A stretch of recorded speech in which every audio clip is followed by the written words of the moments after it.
बिहार विधानसभा चुनाव को लेकर के काफी तरीके से मामला जोरों से चल रहा है, जहां पर 11 नवंबर को होने वाली चुनाव को लेकर के इंडो नेपाल बॉर्डर को सील कर दी गई है। 11 नवंबर तक या 8 नवंबर से 11 नवंबर तक ये बॉर्डर सील रहेगी। वही बातें उठ रही है बिहार विधानसभा की पहली चरण की चुनाव की, जहां पर बता दें कि सीसीटीवी कैमरे से कुछ फुटेज सामने आई है, जहां पर स्ट्राइक रूम से कुछ सफाई कर्मी जो है अब बड़े ही आसानी से बेबी पैड की कुछ पर्चियां बाहर फेंकते देखे गए हैं और कई जगह पर बेबी पर्चियां सामने आई हैं और लोग आक्रोशित भी हैं।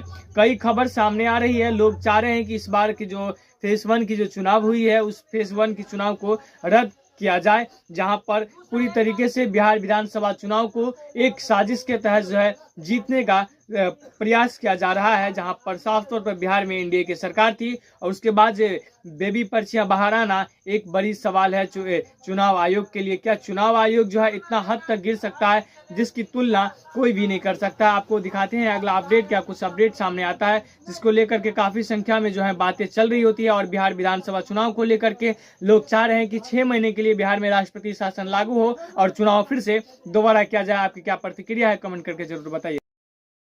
संदिग्ध अवस्था में कचरे में पाई गई है, क्या कुछ कहना है सर?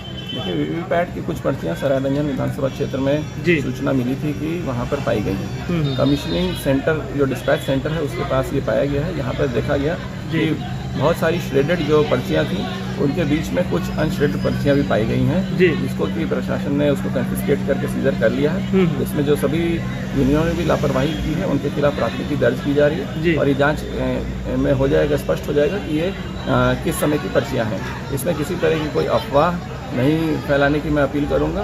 ये पूरा टेक्निकल मामला है जिसकी भी जांच करते हुए सभी चीज़ स्पष्ट हो जाएगी। सर, मात्रा जो है पर्ची की वो हजारों में है। देखिए, कमीशनिंग के दौरान हर मशीन 5% मशीन पे 1000 पोल का मॉक पोल होता है। साथ ही साथ सभी कैंडिडेट्स की कमीशनिंग के समय भी उसमें हर कैंडिडेट का बटन दबा के चेक किया जाता है कि उसमें सिंबल सही से लोडेड है कि लेकिन उसका मात्रा सर इतना मात्रा में तो नहीं होता। हाँ, 5% मशीनों पे 1000 मॉक पोल होते हैं तो वो उसमें काफ़ी संख्या में रहता है। वहाँ पर आपने देखा होगा कि कटी हुई और श्रेडेड पर्चियाँ भी बहुत सारी पाई गई हैं। अब इसमें जाँच हो रही है और इसमें प्राथमिकी दर्ज की जाएगी।